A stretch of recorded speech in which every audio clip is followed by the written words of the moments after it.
Well, welcome to a new Harry's Farm video, and this is the first one of 2022.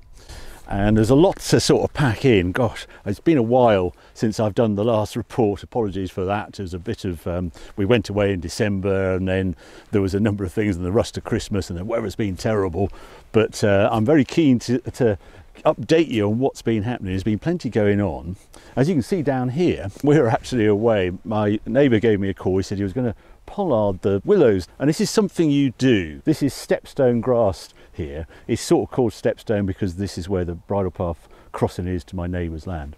And one of the things you do with willows, it looks quite dramatic, but you have to sort of cut off all the main branches in a period every 5-6 years, otherwise they just crack off and sort of snap.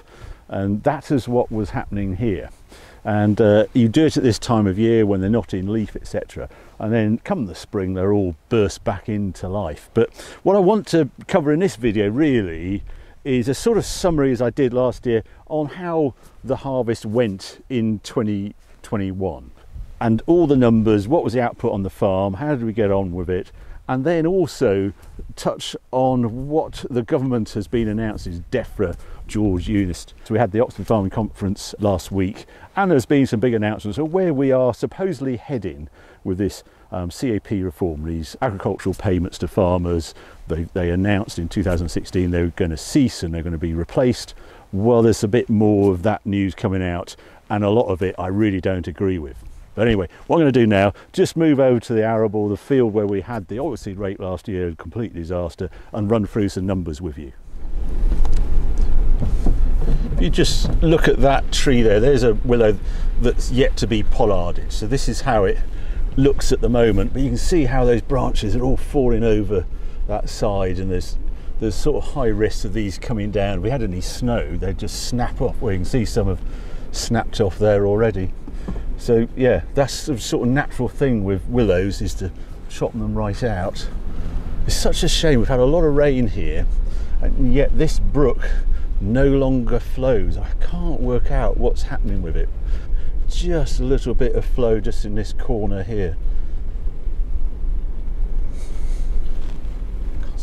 I've had this Defender commercial, hardtop as they term it, for just over 3 months now, and just been using it generally around the farm and more on road than I ever expected I would be.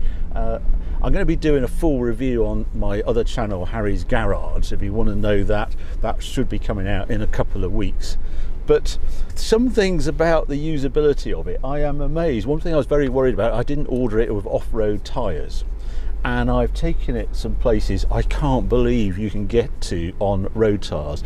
The trick is to actually use this program so you can change what you're in. Grass, gravel and snow seems to be not aggressive enough, but mud ruts, well, that seems to get you anywhere. It keeps the revs up, it locks the diffs up, and even with these tyres, I can't get over where we've actually taken this car off-road in proper slimy mud where it has no right to get through on regular road tyres. But anyway, I'm going to go right through the thing, and towing ability, etc., and how I've got on with the D200 engine as well. But that'll be on the Harry's Garage video channel. As I say, might be in about a week's time, something like that. I'll try and hurry it up. We're filming it next week. Anyway, I want to take you over here to this arable field here and go through the harvest numbers for 21. Well, this is my winter wheat following my disastrous oilseed rape of 21. This is the field where I basically had crop failure with the oilseed rape, full of weeds, I had those slugs, etc.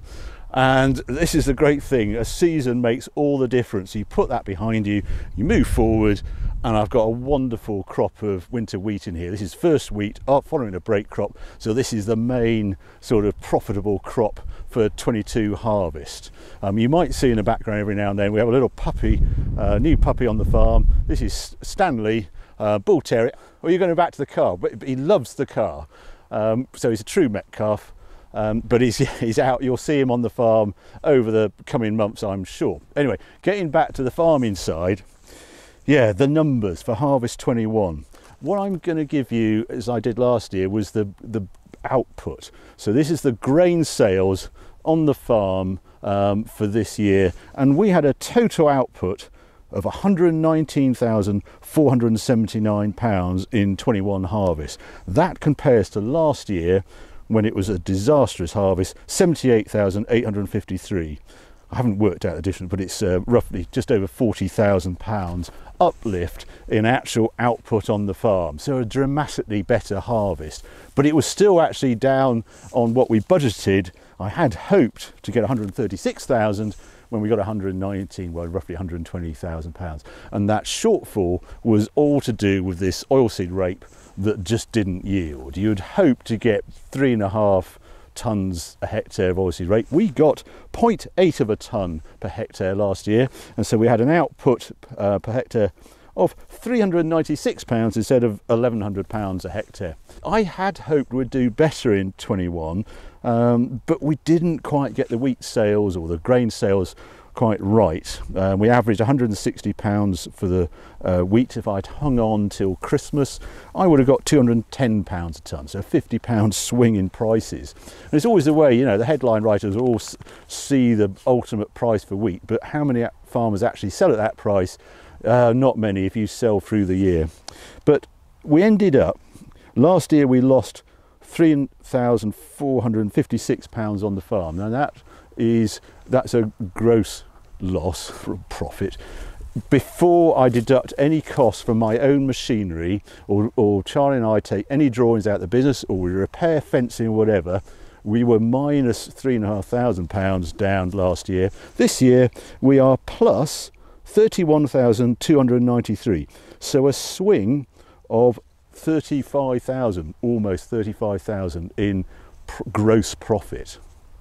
35,000 sort of sounds a lot, but you still have to pay for that combine, and we had, what do we have, £7,000 worth of repairs there.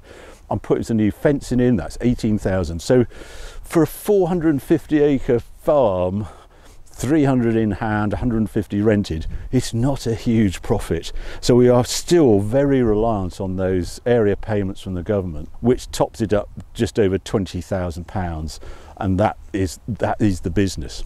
So that is the numbers on the profitability. I think the star crop last year was the barley. It really surprised me how well the barley did, but it yielded, it was that hybrid variety of barley we grew, did 8.15 tonnes per hectare against the wheat of 8.1, so just ahead on the barley, the bazooka hybrid barley we had. And then we had a really good yield of straw as well. Now, area payments, etc., have also been in the news because it was the Oxford Farm Conference last week, and they've been announcing the new rates and how they're going to rearrange these area payments, these controversial things that are always sort of in the news. And what they announced they're going to reform this CAP payments in 2016.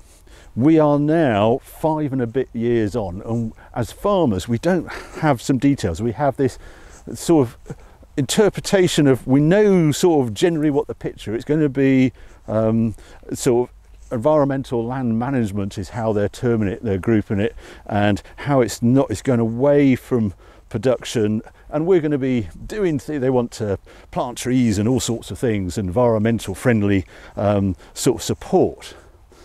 And I'm just getting grumpier about it because we're getting closer to when this becomes a reality rather than a pipe dream of them in Westminster. As a farmer, I want to know what I'm meant to be doing. This is already 22 harvest. I'm thinking about 23 harvest, and in 24 this new way of farming is meant to be introduced. I still don't have enough detail to plan. George Eunice used the Oxford Farm Conference to fill us in a bit more detail. Several things to just know this for background. Only the English farmers are having their area payments cut in half by 2024. If the Welsh government and the Scottish and the Northern Ireland parliaments have all decided that the farmers actually need that support, and they're keeping the support at the level it was. They are not reducing the payments. It's only the English farmer is getting these supports cut away. So if you're a sheep farmer in the Lake District, your support is half by 2024. if you're a sheep farmer in Wales, it's pretty sure you're going to be at the same rate as you were before in 2024. So weird, there's then this strange thing around the country that we're all going to get different payments, and the support is going towards the Welsh, Northern Ireland and Scottish, because the parliaments in those regions are more supportive of farmers than perhaps the English Parliament is, or UK Parliament is. So that's the first thing. Now the two things I think are facing us as a country that are really important, where farmers can really help, is one, food security, and two, climate change. We are the only industry that by doing what we do, we actually sequester carbon dioxide. These crops absorb carbon dioxide. The grass does. There's this great, stampede to plant more trees. Well, they sequester CO2 as well. But nowhere in any of this is there any study on the best way to absorb CO2. And I would have thought environmental policies, that's what Georgian keeps banging on about, that this is what this is for. The aim of this environmental land management is halt decline of species, reduce greenhouse gas emissions, increase woodland, improve water and air quality, and create more space for nature. And yet I think what's facing us as a country is food security. Last year we had that disastrous harvest, 40% down of produce. Nothing in here is going to solve that. And then COP26, and we're going towards net zero in 2050, and internal combustion engines going down. Why aren't we looking at what agriculture do for that? Instead of that, all the aims, why look, they've just announced some increased rates for countryside stewardship. Now, I entered countryside stewardship in 2004, and back then there was different focus for farmers. That was nature regeneration, all those things, those admirable ideals. And that's why we've got a 4-metre margin around this field here. It all looks a bit scruffy under the hedgerows. That's a wildlife refuge area for mice and birds to breed, etc. We've had that in for now nearly 20 years. So any of that stuff is not new. Some of the things I'm really interested in as a farmer looking forward: what's the role the farmer going to play in sustainable fuels? Could we actually be producing, from what we are already doing, sustainable fuels, a replacement fuel? We're already doing ethanol. Well, could we do more, but do it with the waste that we produce? Why isn't the environmental land management looking at that? Can we reduce food waste and increase the potential of creating sustainable fuel?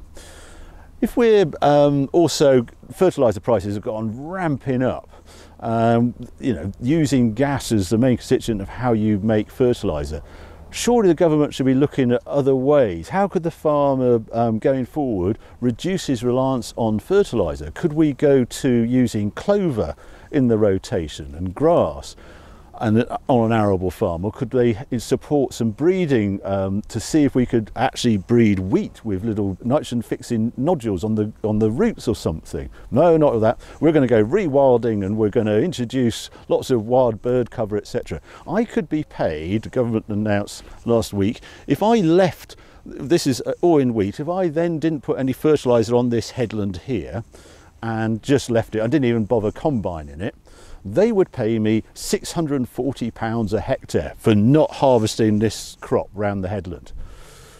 How's that? It's for wild birds is the reasoning they put behind it. I only made, I think it was £194 a hectare profit on growing this wheat. So £650 a hectare from the government for not even bothering to combine it. Thank you very much, I'll take that. So as a business, I'm sort of thinking, well, maybe I have to do some of this stuff. I don't believe it's the right way forward. Suddenly is another area of production gone. We're not harvesting that grain.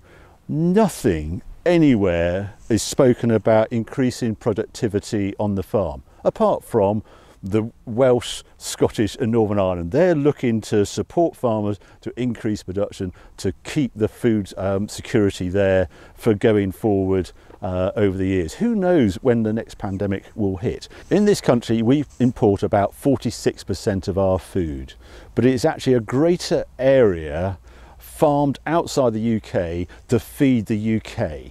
Madness, I think. But if you go towards a vegan or plant-based diet, then you're just automatically going towards imports. We are only self-sufficient in fruit 16% and in vegetables 50%. All that has to be imported into the UK. We cannot get reliant on that. And the vegan diet is even higher percentage of the food in that particular diet will have to come from overseas. And a lot of it is from the southern hemisphere as well. If we start taxing sort of carbon miles for what we're importing, that might sort of really put the spotlight on going vegan. It was something that came out of COP26 in the canteen. I was told that the BBC actually reported it, that if you chose the vegan roll, it had the highest carbon content against a sort of a bacon roll that had been produced locally. It's very complicated, this global warming discussion. It's not straightforward at all. And it's a bit like this thing, as I've said on Harry's farm before, that the way we produce beef here with this grass is highly sustainable. It's a natural carbon cycle because we are not putting any inputs into the grass, no fertiliser, no nothing. The cows aren't fed any supplementary feed. And therefore it's a 10-year cycle. Methane, whatever methane they emit, is broken down in the atmosphere to water and CO2 that is then absorbed by the grass, as I've explained many times before. But if we could introduce grass into the rotation on our farms, then you have these sort of mobile fertilising devices called sheep, cattle, etc., who then distribute enough fertility into the soil for your following crop. But it's all a bit awkward for the those that want to see us reduce our number of animals on farm, because that would only increase the number of animals on farm. So very complicated, too deep for a discussion here, but I hope it's given you something to think about as we see these more farm reforms and people asking to go rewilding, etc. Where's all our food going to come from? If we've rewild everywhere, introduced wolves and bears, I saw in the Daily Mail the other day, where's the food coming from? Well, all we're going to do is import it from overseas and pretend we're doing lovely things when actually we're just importing food that isn't grown to our current standards. So there you go. Next Harry's farm, I'm going to go back to looking at the crops, what we're doing for 2022 and just how they're performing. I can see a few weeds and things, I'll point that out. So we'll get back to the actual basics of growing crops. But I hope you enjoyed this video. If you have, well, keep watching, keep subscribing, more videos coming along very soon.